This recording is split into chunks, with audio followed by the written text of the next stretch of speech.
Let me tell you something law schools will never say out loud. Some LSAT scores lie.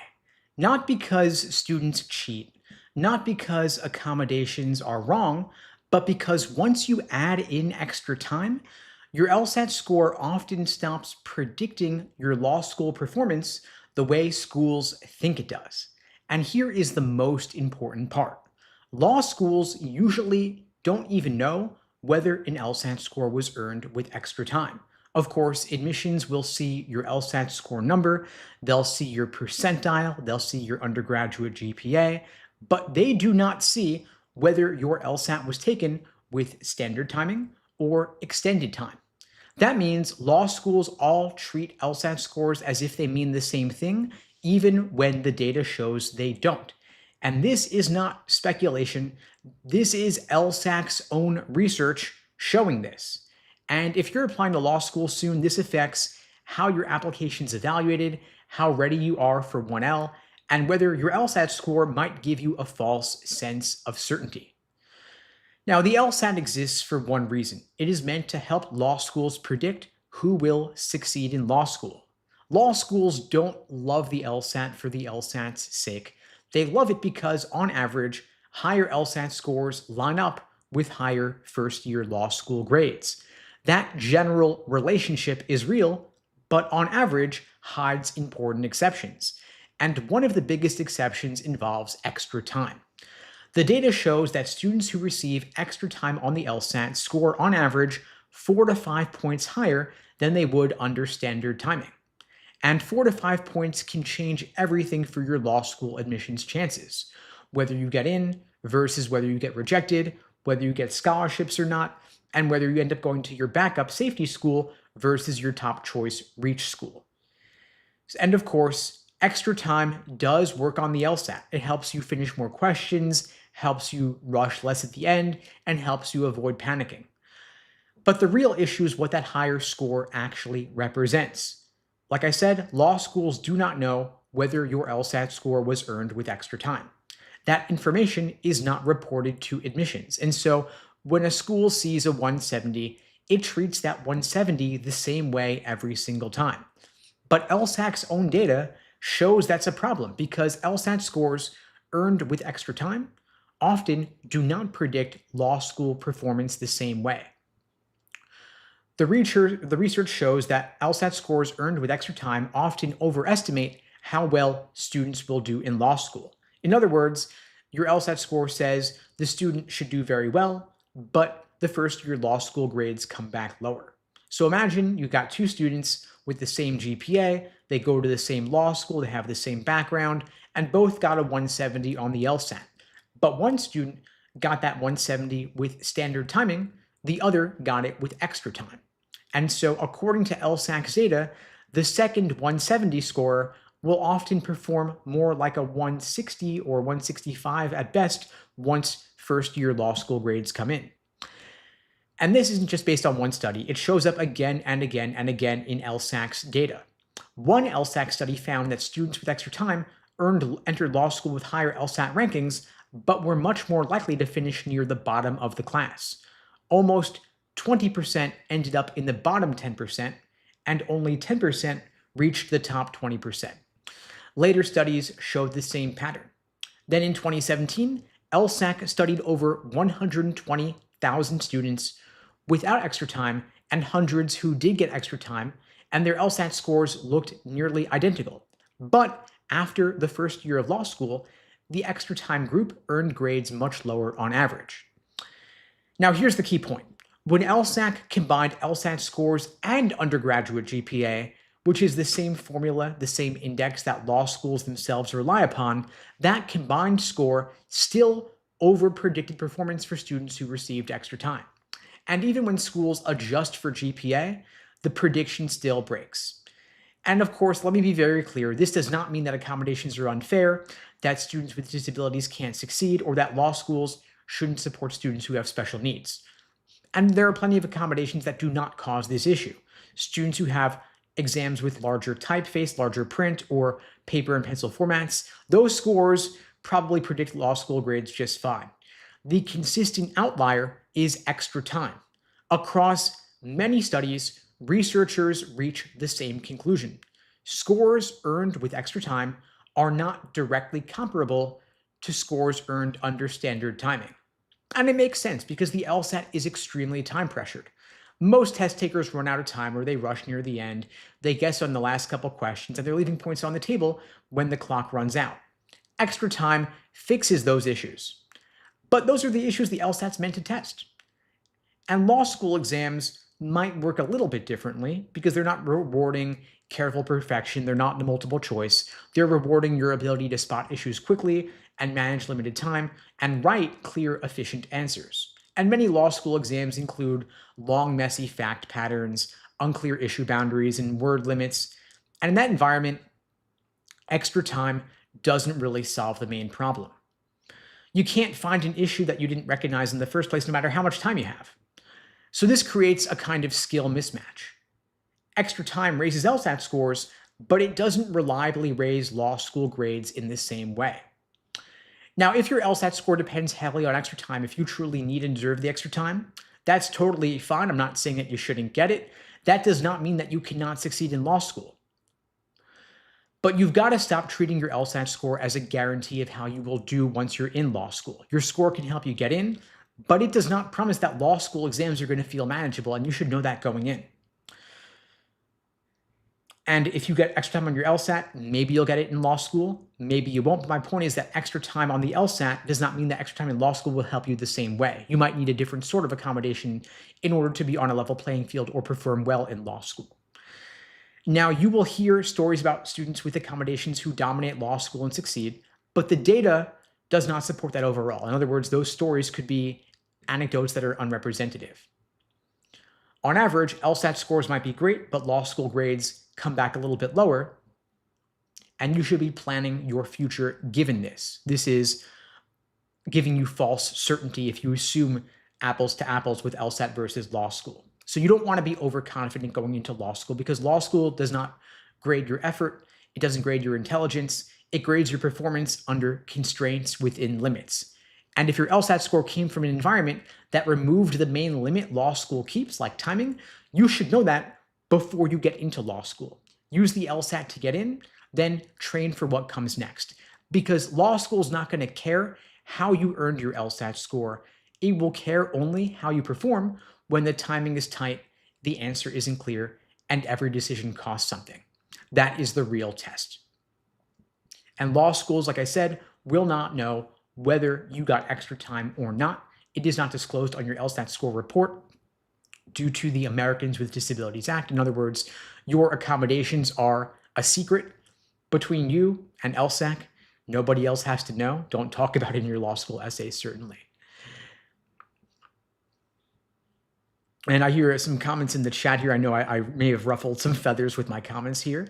I'm just telling it how I see it. Honestly, I'm not saying there are not people who don't deserve accommodations. Of course, there are plenty of deserving students. And in fact, I think that years back, LSAC was far too strict, and they were denying accommodations to many folks who deserved to have extra time for ADHD, for anxiety, for other reasons, of course. And they got sued several times, as they should have, under the Americans with Disabilities Act.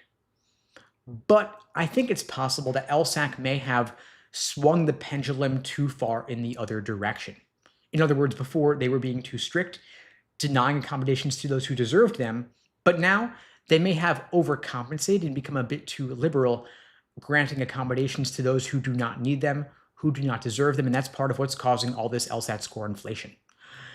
I mean, I speak honestly every day with students who got accommodations, and they'll tell me point blank they don't need all that time, or they need it for only one section of the exam, not the other. So for example, I had a student who said that they needed it for reading comp, but not for logical reasoning. But accommodations are not nuanced enough to give you for only one section and not another. And this student told me point blank, I don't need double time, but I'm going to take it. I'm not going to complain about it. And so that person is getting more time than they need. Their score is going to be inflated as a result. And I personally don't think that's right, or I don't think that's fair either, but it is what it is. And this is the status quo. And so if you feel like you need accommodations, of course, go seek them out. You may need them to even the playing field, like Charlotte's saying in the chat. But it's also possible at the same time that there are some people who do not need the accommodations and are getting them anyway, and it is more than leveling the playing field for those particular students. Those students are essentially gaming the system and getting an unfair advantage. I mean, if you look over the course of the past 10 years or so, back in 2016, I think it was, we had 1% of students taking the LSAT with extra time.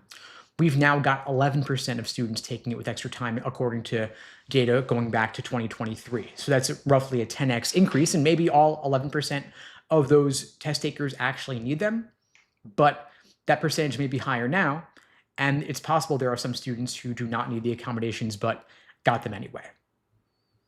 And I do think Charlotte's saying it's messed up that those who are getting the accommodations are creating a negative narrative. Yeah, it is. I think it is unfair. I think it's unfair that some students game the system and they unfairly stigmatize those who deserve the accommodations. But I personally think the only way to correct this issue is to bring awareness to it in the hopes that LSAC will do something about it, because there are students who cannot afford to pursue the accommodations process or are not aware that they can get accommodations. And so they're at an unfair disadvantage relative to those who are aware of the accommodation situation and are willing and able to game the system, and they have friends and family who are doctors who can write them a note. And it could just be from your primary care professional. It doesn't have to be from a psychiatrist. And if you ask for extra time, even time and a half, you'll probably get it. Angie's asking, can you get it for insomnia? I don't know. Good question. I would contact LSAC and ask them. You can contact them at lsacinfo@lsac.org and see what might qualify you for this. Let's see other comments on this particular issue, then I'll get onto other subjects.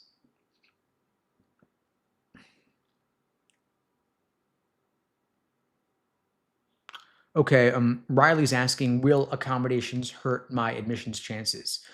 No, it will not, because law schools will not know whether you got the accommodations or not. And so for that reason, it won't hurt you in any way. And getting extra time, of course, could probably only help. Dead End Poet saying, you should take that info to Reddit. There's the great accommodations war of December 2025 going on. Okay, yeah, I mean, I'm sure that people are debating this topic a lot. It's fairly controversial. And I've talked about this a number of times over the years, and whenever I do, I get attacked in the comments, but I do think it's worth bringing up every now and then just to inform students of the options available to them. But yeah, if you want to mention this topic in Reddit, by all means go in there. I'm not personally going to wait into that debate. I've got other things to do than debate folks on Reddit. But yeah, if you want to raise that issue, if you're active there, of course, bring it up and see what happens. By the way, folks, this live is being recorded. It's on YouTube. And so if you go through the link into my bio on TikTok, you'll find the recording there if you want to access this discussion later. NYC's saying, my kid was diagnosed with ADHD from a therapist, got an accommodation. Her score went from 155 to 170. Yeah, 15-point increase, not at all surprising. If you get extra time accommodations, you will probably experience a boost of some kind. That is totally to be expected. So yeah, I think that's worth pursuing if you have ADHD. Yeah. Okay, let's see other topics here. Charlotte's saying, I think that people will assume you're cheating if you got accommodations. They might, but honestly, who cares? If you have a valid need for accommodations, then apply for them, get them, and get your score.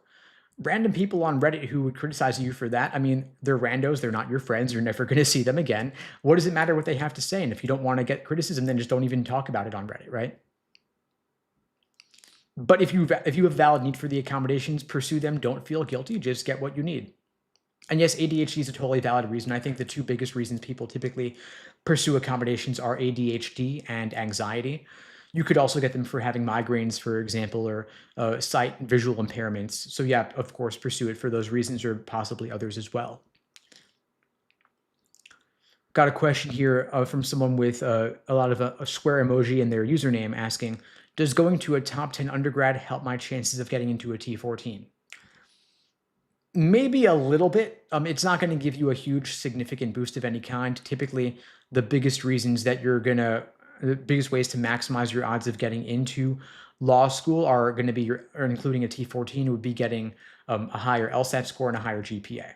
where you went to undergrad does not have nearly as significant an impact. So get the highest possible LSAT score, ideally above the median of the school to which you're applying. Get the highest possible GPA above the median of the school to which you're applying. Those are the biggest ways to get in. Then after that, you have application essays, personal statement, resume, optional essays, addenda, letters of rec. Those all play a role, all more important than where you went to undergrad.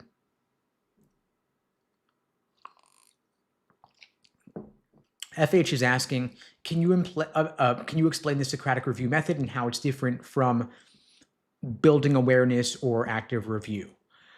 To be frank, I'm not sure what the building awareness method or the active review method is. I can only speak to the Socratic review method that I personally teach in my courses and in my coaching.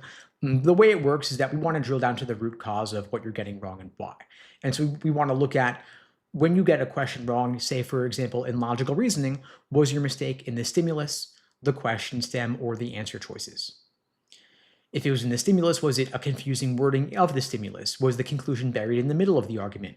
Did LSAC fail to include key indicator words for sufficient and necessary conditions or evidence and conclusion, for example?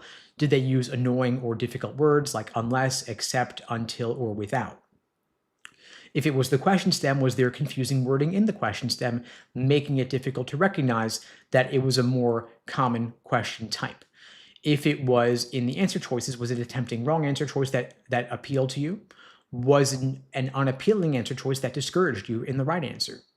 So in other words, you want to keep asking why you got a question wrong until you can drill down to the root cause so that you can avoid making the same mistake again.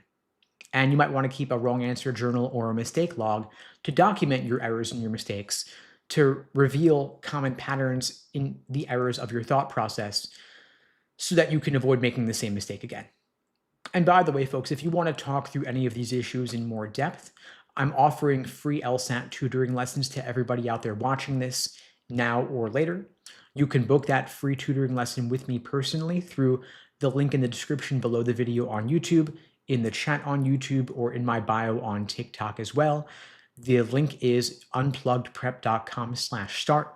Happy to meet with any and every one of you now or later to help you talk through your situation, help you talk through LSAT accommodations, or talk through the LSAT review process, including the Socratic review method or any other LSAT topic. I'm happy to help you out. NY2CA is asking, do you think an increase in applicants now is really going to affect acceptances? Got a 3.7 GPA and a 170 LSAT. Well, regardless of your numbers, and your numbers are great, by the way, if you have more applicants, it will affect acceptances because there's been a massive increase in the number of people applying to law school, and the number of law school seats does not increase to the same extent, right? So law school applicant numbers have increased 50% over the past 2 years, meaning if 2 years ago there were 100 people applying, now there's 150 applying for that same number of seats. And law school class sizes might have increased slightly. Maybe they increased 10% last year, but if you have a 10% increase in seats, but a 50% increase in applicant numbers, there's a 40% gap there. So that means fewer acceptances. And so that means that you either want to get higher numbers, you want to apply more to more schools, or of course, both. It's a lot easier to apply to more schools than it is to raise your numbers, but you want to do both to maximize your odds, because applying to more schools, if your numbers are not up to par, is not going to have much of an impact. Maybe you'll get lucky if you shoot your shot and you'll get in even if your numbers don't meet the medians, but the safer route is to both apply to more schools and to increase your numbers. And so for an applicant like the person asking this question who's got a 3.7 GPA, a 170 LSAT, those numbers are excellent, but they are actually below the medians for all the T14 law schools. The T14 meaning the top 14, like Harvard, Yale, Stanford, Columbia, Cornell, NYU. Their LSAT medians are all roughly 171 to 174 or so. Their GPA medians are all 3.8 and 3.9. And so if you got a 3.7, you're below on the GPA. If you got a 170, you're just below on the LSAT as well. And so although your GPA might be pretty fixed at this point, you've got plenty of room to improve by getting a higher LSAT score. And so that's going to be the path I would recommend for you. And I would recommend, if you want a T14, like Drusham was asking here, I would say you want to ideally have a 175 or above because you want to be above the median in order to maximize your odds, because every law school is looking to raise their medians over time. So what got you in last year may not get you in this year. And the ABA 509 reports just came out a couple days ago, I think it was. And so you'll be able to see there the most recent data for every ABA approved law school in the country. You'll see what was the LSAT median for their matriculating students, what was the GPA median for their students as well, and you'll get a sense of what kind of numbers you want to shoot for. And let's see other questions here.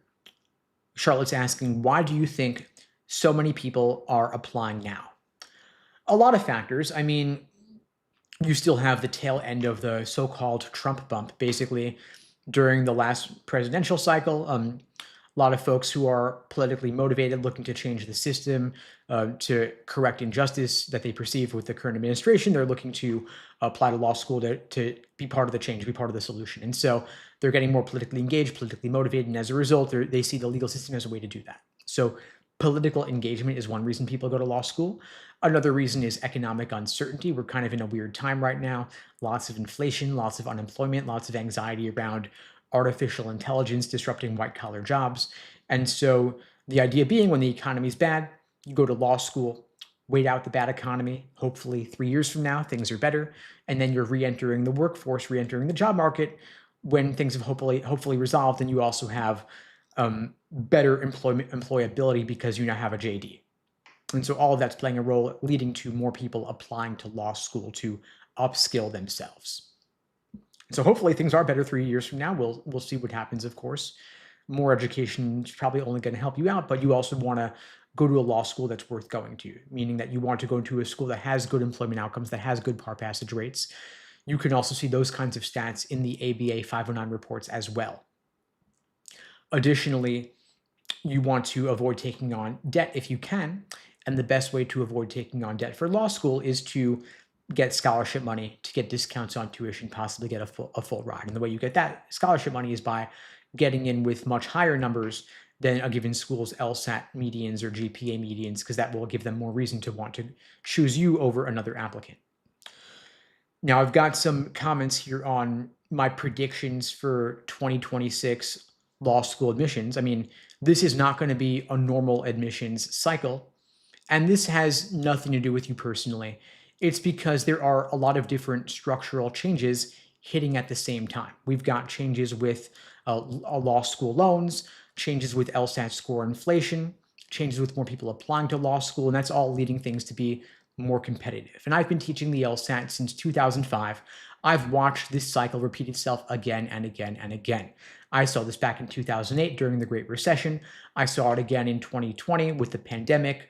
We're seeing it again now. And every year, people ask me, is this the year things finally get easier? And unfortunately, the answer is no. The biggest change we're seeing right now is that Grad Plus loans are disappearing. For decades, we had a pretty simple system when it came to funding higher education. You would take out federal Stafford loans, roughly $20,000 a year. Then you would use Grad Plus loans to cover the rest. That would cover tuition, living expenses, fees, books, even basic survival costs. You didn't need a cosigner, or there was no income requirement, and you even had income-driven repayment. But that system is going away due to changes to funding in higher education. The Stafford loans are still there, but they're not going to cover a $60,000 to $100,000 annual cost of attendance. And this change goes into effect starting July of 2026. So it will affect anybody starting law school next fall. So now going forward, you're going to have 3 options to fund your education. The first option is private loans. And this is where a lot of people get hurt, because you've got higher interest rates, sometimes 10% or more. There are stricter repayment terms than what you have with federal guaranteed loans. There's no income-based repayment, no forgiveness programs, and no safety net. And so your approval will depend on your credit and your income, which a lot of applicants don't even have yet. And the debt will compound fast. The second option is support from your family. And if that's available to you, that's great. But for most applicants, it's not. Many are first generation. Many come from middle or working class backgrounds. And so 6-figure tuition just is not something that their families can absorb. Which brings us to option 3, getting scholarship money. And this is where the LSAT stops being just a test and becomes a financial lever, because law schools reward merit aid based on one thing: your numbers, in particular, your LSAT score. They're not giving scholarships based on your application essays or your resume or your personal story. It's just a single 3-digit number, your LSAT. Imagine you've got 2 applicants applying to the same law school. They've got the same GPA, the same general profile, but one of them got a 164 and the other got a 170. The 170 gets scholarship money. The 164 score gets nothing. And law schools are not shy about this. They will tell it to you point blank. They need high LSAT medians to protect their rankings, so they pay for scores. And as the Grad Plus loans disappear next year, this becomes even more important, because without easy federal borrowing, merit aid becomes the difference between manageable debt and financial suffocation. Now we're seeing a big shift in applicant value. Over the past 2 years, law school applicant numbers are up roughly 50%, but law school seats did not increase by 50%. Faculty didn't double, facilities didn't double, and scholarship budgets did not double either. And so you've got more people fighting for the same number of seats, like musical chairs. You've also got more people competing for the same scholarship dollars, and so that's a more competitive market. We see LSAT registrations doubling year over year, which means there's tens of thousands of dollars of more applicants, tens of thousands of applicants entering the pipeline. And more test takers means more score reports, means more high scorers, and more high scorers means higher medians. They're rising. And so a score that put you above the median a few years ago now barely keeps pace. And law schools love getting applications. It helps them increase their selectivity or decrease their selectivity. And if you're testing a bit later in the cycle, that means there's fewer seats, less money available, and you're against stronger early applicants. Now, the January LSAT's not too late. The February LSAT's not too late either, but if you're having to push it back to April or June, you might just want to delay and apply early next cycle instead when there's more scholarship money available and it's going to be a little bit easier to get in. Now, we've also got LSAT score inflation to deal with. And that's not because the LSAT got easier, but because the score distribution is shifting. There are more people testing with accommodations, extra time, extra breaks, and these accommodations are important and necessary for many students, but they also change outcomes. If you've got time and a half, that means you've got 53 minutes per section rather than 35. If you've got double time, you've got 70 minutes per section rather than only 35. And so more time means fewer careless errors. You can double check things, you can slow down, and so your scores go up. And there's no asterisk on your score report disclosing that you got extra time. And so as extended time scores enter the pool, percentiles shift downward and medians rise. It used to be that you could get a 173 on the LSAT to be in the top 1%.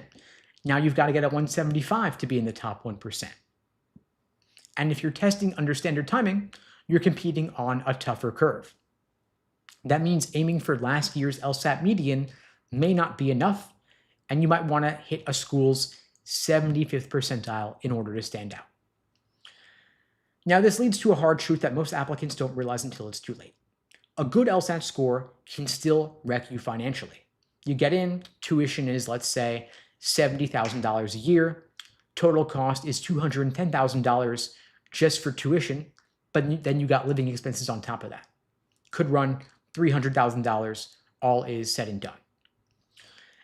And you don't get scholarship money, so you have to borrow heavily through private loans. You graduate, you get a modest salary job, and your monthly payments just go on for decades.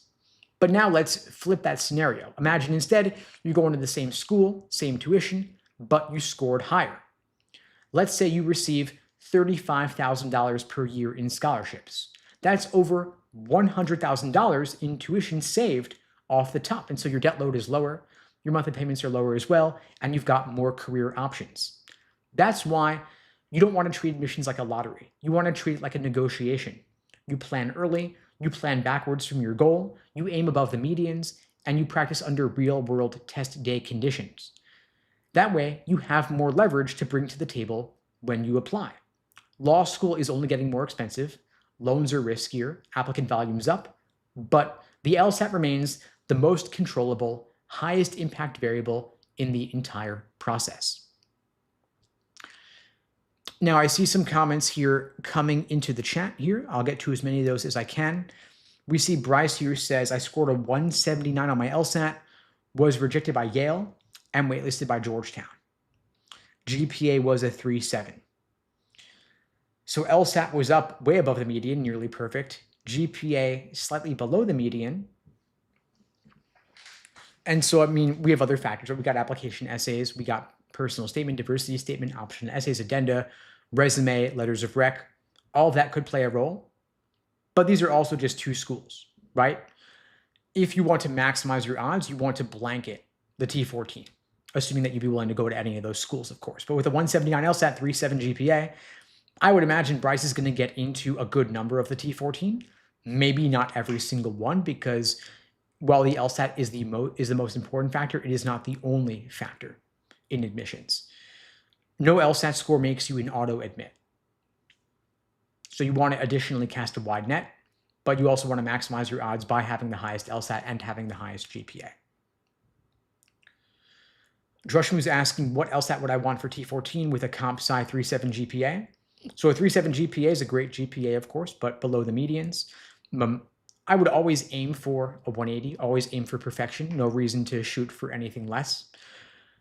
And a 3.7 GPA in comp sci is, of course, harder to achieve than a 3.7 GPA in, say, English or poli-sci. Law schools are aware of grade inflation in the humanities. But you always want to aim for the highest score possible.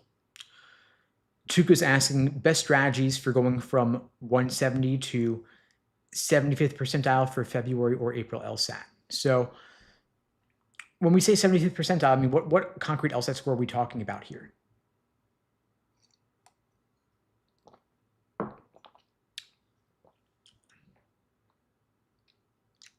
So we're talking 175. So the question is really, how do we go from 170 to 175 by the February or April LSAT? So we got roughly a month and a half, 2 months till February, roughly 3.5, 4 months till April. I mean, there's not just one strategy, right? There's a lot of different strategies that you could adopt to maximize your score, and it really depends on what you've done so far. So have you taken a course? Have you gotten coaching? Have you been drilling questions by type or doing timed sections or full-length exams? If there's a resource or kind of support that you've neglected, this may be the time to bring it into the mix if you want to maximize your odds of getting the highest possible score. Yeah, you don't want to use old LSAT material that's out of date, like any textbooks that are using the logic games, for example. Logic games are no longer on the LSAT, of course. You want to use more recent materials up to date for the new LSAT format. LSAC removed the logic games after the June 2024 LSAT, replaced it with a second scored logical reasoning section. And so after that change, we purged all logic games references from our courses, included more focus on logical reasoning since it's now 2/3 of the test. And so all else being equal, you want to devote more time to the logical reasoning section because it's 2/3 of the test. So any gains you make in your understanding of logical reasoning will be doubled across the two sections. And with a month and a half to improve, there's plenty of time to get your score up. It's possible to improve 5 points in a month and a half. And the February LSAT is not too late. You still can get in this cycle and start law school roughly 8 months from now if you take it in February. If you need more time to achieve the highest possible score and you need to push it back to April, that's fine. But in that case, I would apply in the fall to start law school 1 year later. So it would essentially push things back a year.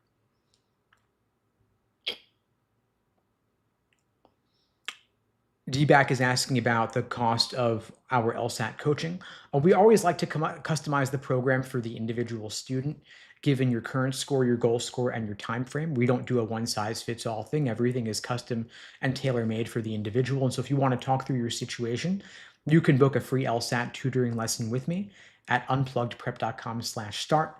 Link is below the video on YouTube, pinned in the chat on YouTube, in my bio on TikTok as well. I'm offering free LSAT tutoring lessons to everybody out there watching this now or later. Happy to talk you through your situation and help craft a plan of attack for your LSAT prep going forward.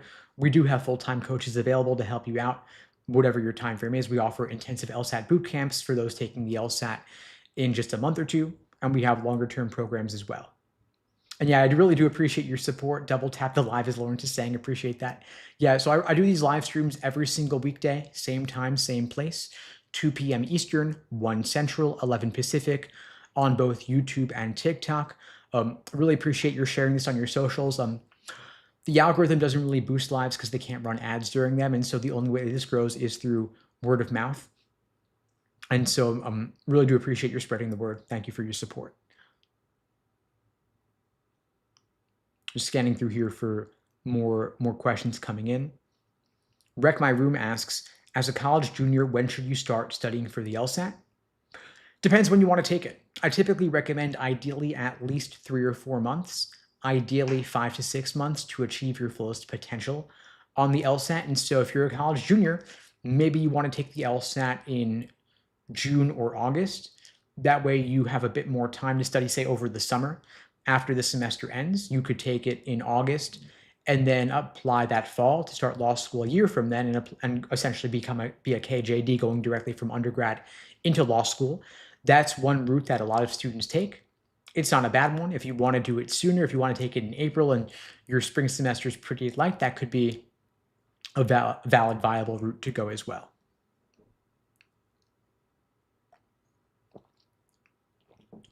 Kim's is asking here, are scholarships offered at the same time of admission, or is it based on the school? So typically, if they're going to offer you a scholarship, they will do so at the time they offer you admission. But that first offer is not the end of the road, because you can, and I would argue should, negotiate your scholarship. Never take the first offer, right? Just like when you're buying a car or negotiating in the marketplace, negotiation is expected. And I would, of course, encourage you to do it, because negotiating your scholarship offer could be some of the easiest money you'll ever make with just a couple back and forth emails. You can double your offer or triple your offer or even get a full ride.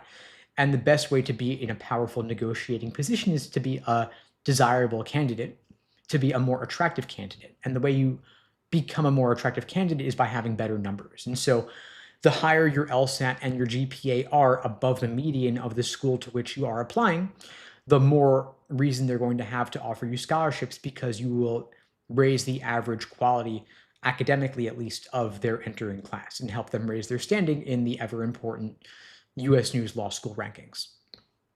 So I would say when you negotiate, come back at them with your best alternatives, which is other schools that have also offered you admission with more scholarship money. And so that's another reason to apply far and wide, to cast a wide net, to blanket all the schools you would even consider. So applying to 15, 20 schools is not too many. And that way you'll have more alternatives that you can throw back at the school that you really want to go to and say, hey, I'd love to go to your school, but school Y, school Z offered me more. And financials are a consideration for me. And so I'd love to go to your school instead, of course, but I can only do so if the numbers make sense financially. And as Mr. Chill is saying here, if you want to negotiate, don't do early decision. Excellent point. Thank you for bringing that up.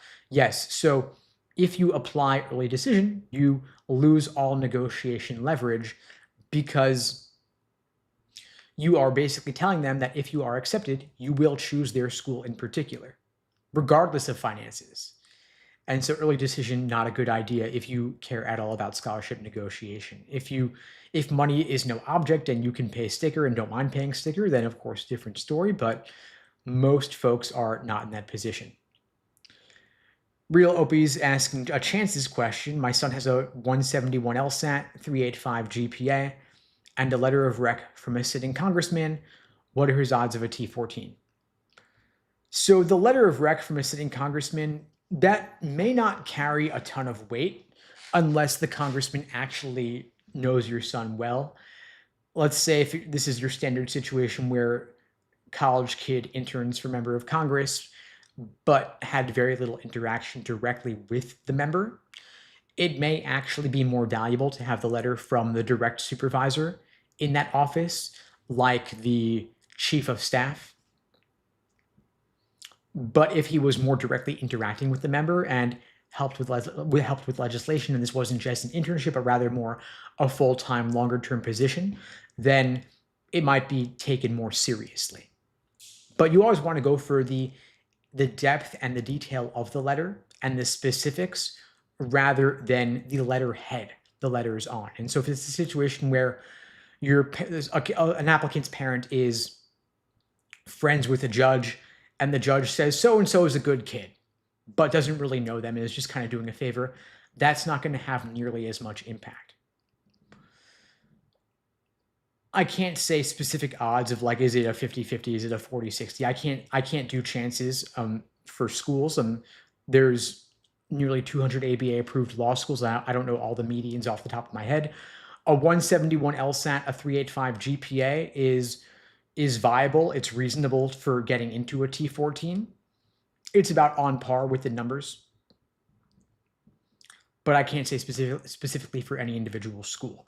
If you go on the LSAC website, they have a calculator where you can input your LSAT score and GPA, and it will calculate your chances on a purely numbers basis, given the law school admissions indices, where they calculate those two numbers into a formula, so you can look at chances directly there and see where they stand. But you can never assume anything about the T14. They're always looking to raise their numbers, and it's pretty competitive, of course, given the limited number of seats. And for anyone out there who's still looking to raise their odds of getting into, looking to boost those LSAT numbers, I'm happy to meet with you personally. I'm offering free LSAT tutoring lessons to everybody watching this now or later. The link is unpluggedprep.com/start. Link is below the video on YouTube, pinned in the chat on YouTube, and in my bio on TikTok as well. Happy to meet with anyone now or later who's watching this. Maddie's asking, I'm applying to schools where I'm above both 75th percentiles. Am I too late applying January 1st? So you're above on both the LSAT and the GPA. January 1st, not too late, totally fine. Even February 1st, not too late as well. And because your numbers are strong, you've also got great odds.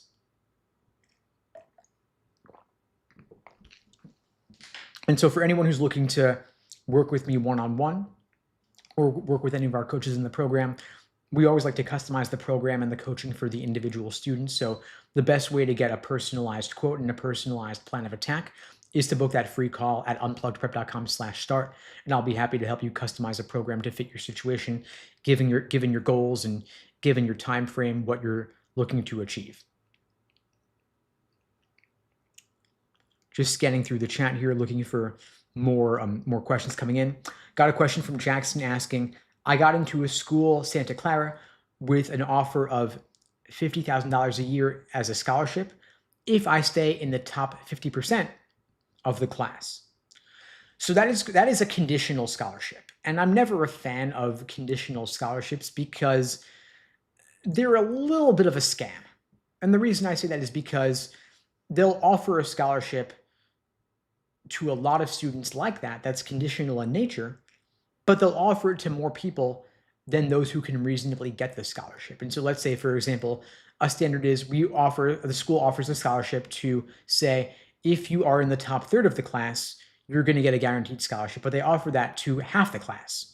And so by definition, you're offering it to 50% of the class, but only 33% at most could keep that scholarship, meaning 17% are doomed to lose the scholarship. And of course, everybody thinks they're going to be the special snowflake who keeps the scholarship. And so I think there's a consumer protection element here that the government should honestly enforce. I wish they would. And you can look at the ABA 509 reports in order to see how many students keep the scholarships and how many students are getting these scholarships. So go in as an informed consumer. I would always try to negotiate away the conditional portion of the scholarship to make it unconditional so that you keep it no matter what. Because here's the thing. If you lose that scholarship, if you have a personal matter, a family crisis of some kind, where you are distracted during 1L, if you honestly just find law school to be overwhelming and it's a lot more than you bargained for, because it's unlike undergrad, you would lose that scholarship and the law schools will be inflexible on that. Let's say you had a death in the family or a crisis or a medical issue and you just can't keep your grades up. You're screwed. And law schools are not going to suddenly just give you more money because you have what to them is nothing more than a sob story.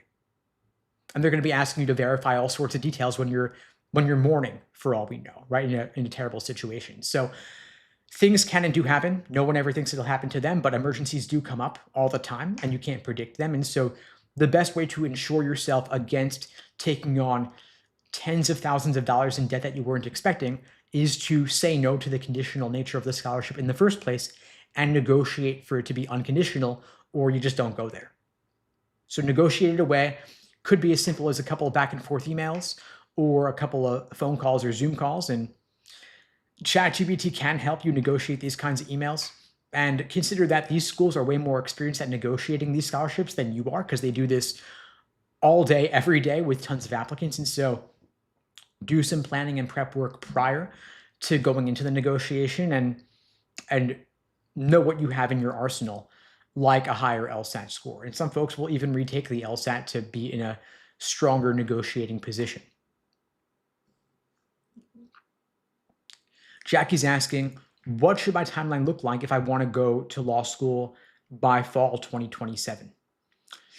So let's say you want to start law school in August of 2027, that means you want to apply to law school approximately 1 year prior, say in the fall of 2026. If you want to apply to law school in fall of 2026, that means you want to take the LSAT ideally by summer of 2026. So let's say you're taking the LSAT in June, maybe even April of 2026. I say April as your target, so you've got June as a backup. Then you're applying a couple months later. You work on your essays over the summer. So if you want to take the LSAT in April 2026, I would start now, because that gives you roughly 3.5, 4 months to study, which is a good amount of time. And I wouldn't recommend less. It is possible to study for the LSAT with less time, but if you want to maximize the score that you achieve, more time can only help. And 3-4 months is plenty of time, even starting from scratch. Tuka's asking, is there any LSAT test month that is known to be harder or easier for grading? If there was, everybody would do it, right? So there is no particular LSAT test date that is easier or harder. The LSAT is a standardized exam, and they actually reuse LSAT test forms across multiple months. And so the LSAT someone's going to take in January could then be reused in April and could be reused again in June, actually. And so there's no such thing as the February LSAT or the April LSAT or the June LSAT. And part of why the LSAT is considered a valid and reliable test is because it is standardized so that whenever you took it, scores are comparable, because law schools have to be able to compare applicants from different testing months with different backgrounds. And so it only works if the LSAT is a uniform, reliable number that can be compared regardless of when somebody took it. The LSAT has gotten harder over time, though. So someone who took it 20, 30 years ago might do worse today. So there is a slow evolution over time, but within the span of a couple years, scores are roughly comparable, I would say. But when you're talking to your parents or older family members or friends or your boss, if you're a paralegal, and the lawyers you're talking to, they were taking it in an easier world with less competition and less studying. And so the fact that they got a top score doesn't mean they would get a top score today. And if you get a top score today, then maybe you're better at the LSAT than they are, for all we know. Now, I will say I think it's problematic that LSAC reuses tests across multiple months, because even if they don't release the test form and the questions are undisclosed, meaning they're kept in the back and unpublished, there have been some instances of cheating on the LSAT in recent years. There are some folks who've been using software to capture LSAT questions as they're being administered in real time, and then folks are selling those test forms online, and folks are taking the LSAT with prior knowledge of the questions. This is the LSAT cheating scandal some of you might have read about in recent months. It's been publicized that there are some cheating rings in China where students are selling test forms on a site called RedNote. Really problematic. LSAC has actually discontinued testing in China for this reason for the foreseeable future. But of course, we live in a global internet connected world where people in one country can inform those in another country. And so that's not to say it couldn't be happening in the US as well right now. And so honestly, I think that the only way to avoid cheating on the LSAT is to go back to in-person only. I think that's a shame because taking the LSAT online remotely from home has so many advantages. Like, you don't have to travel for the LSAT. It's less stressful to take it from home. Not everyone lives within reasonable commuting distance of an LSAT testing center. But I think that is ultimately going to be the only way that LSAC discontinues any form of LSAT cheating. And that's one way they've got to, I think, maintain the validity and reliability of the LSAT as a metric for admissions.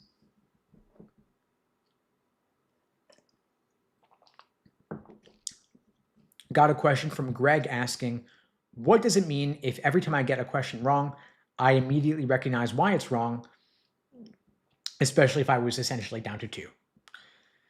It means that whatever you're guessing on, you should guess the other way, right? If you're down to 2 and you always guess wrong, you should just go the opposite of your instincts. But in all seriousness, there are probably cases where you're guessing between 2 and you're getting it right, and you're just not thinking about those cases. So in that case, I would recommend that you review every single question where you're down to 2 and you guess, and you might have gotten lucky or you might not get lucky. In other words, whenever you're down to 2 and you're not totally sure, that is a question that you should flag for later in-depth analysis and review. Every question that you are unsure of or you get wrong is an opportunity to learn something new. The reason that you do questions to drill them by type or in the context of a full exam is to learn from your mistakes, is to deliberately set yourself up for situations where you have the potential to get questions wrong so that you can ID areas for potential improvement. If you're only getting questions right, you are not doing enough difficult questions. So you do more questions to get more questions wrong, so you have more chances to learn from your mistakes and identify what you are getting wrong and why. And so there's a technique that we use at LSAT Unplugged called the Socratic review method. It's an in-depth process of analysis where we basically ask you why again and again and again till we can get down to the root cause of your mistakes so that you can avoid making them again. I have a ton of videos on this on the LSAT Unplugged YouTube channel if you want to see a more in-depth analysis and walkthrough of the review process.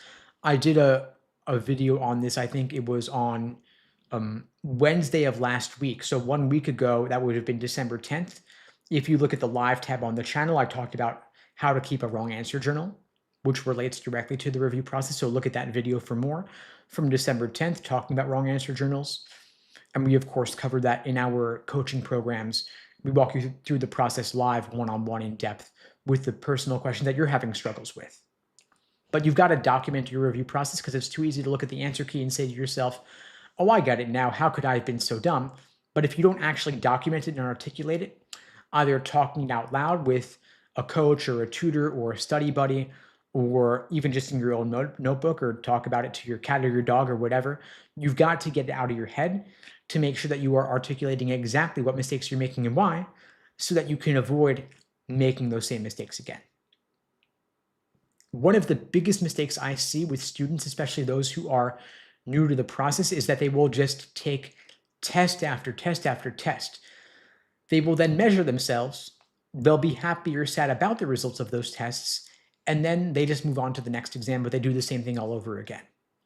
If you are not getting down to the root causes of your mistakes and then course correcting, in other words, unless you are changing your study plan to account for the mistakes that you are making, you will just make the same mistake again, because the LSAT is a test of pattern recognition.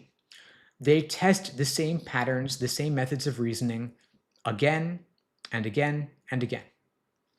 And that's one reason why folks like me can get top LSAT scores, because we've gotten the exposure to those patterns. I've done every LSAT exam multiple times. And so when I see a new exam question, I can more easily and more automatically relate the new questions that I see to the ones I've done before. The surface level window dressing might be different, but the underlying method of reasoning, or the tricks and traps and the choices, will pretty much be the same. And so if on one question they're testing correlation causation in the context of dinosaur extinction, and in another context they're testing it in the context of car accidents, different surface level topic, same underlying method of reasoning. And so one reason why we have students do so many practice questions, so many drills, so many full-length exams is so that you will see the same methods of reasoning and the same tricks and traps in different contexts.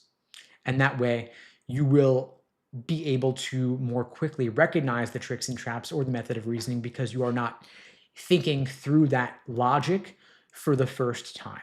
We don't want you reinventing the wheel without prior exposure. On test day, we want you to have the muscle memory from all the questions you've done before.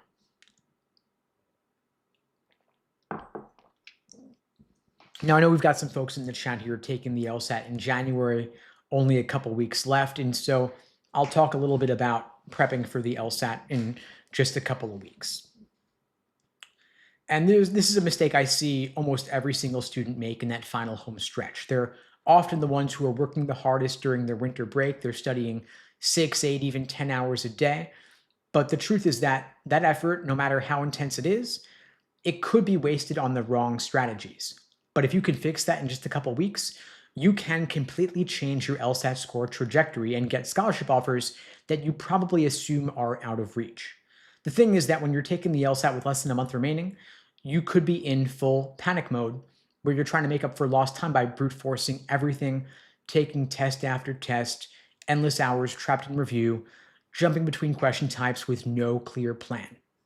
And it feels productive, but the reality is that what most students do in the final stretch either burns them out, plateaus their scores, or causes them to leave easy points on the table. And when you are this close to test day, that's not just a small issue. That could be the difference between a 158 and a 165, a 165 and a 170, or a full ride versus taking on $200,000 or more in debt. And a few weeks is both a lot and a little, depending on how you use it. And so I had a student, we'll call her Sarah. 2 weeks before her LSAT, she was stuck at a 162.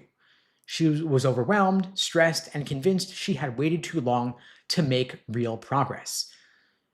So she did what most test takers do in the final stretch. She took full exams every day, reviewed till midnight, bounced between every type of logical reasoning question, and hoped that raw effort would magically translate into points. She thought that she had a willpower problem, but she actually had a strategy problem. Because grinding is not the same thing as improving. If you put in effort without the proper direction, it's just noise. And so here's what we did for her when she joined our coaching program. We cut 80% of what she was doing.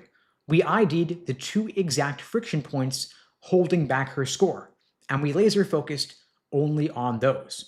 We tightened up her accuracy, we fixed a pattern of logical reasoning misreads, and we drilled smarter rather than faster. And in 10 days, she went from a 162 to a 170. And that 8-point jump didn't just change her confidence, it opened the door to hundreds of thousands of dollars in scholarships. Not because she worked harder, but because she worked correctly. And that is the final game, that's the entire game, in just a few weeks. Now, the January LSAT is one of the last LSAT dates for this cycle where you can still meaningfully influence scholarship decisions, admissions outcomes, and your place in the cycle. Schools are already shaping their incoming class, but they are still moving money around. And they are still rewarding strong LSAT scores even late in the game. And so if you show up with a great LSAT score from January, you can still radically reshape your cycle.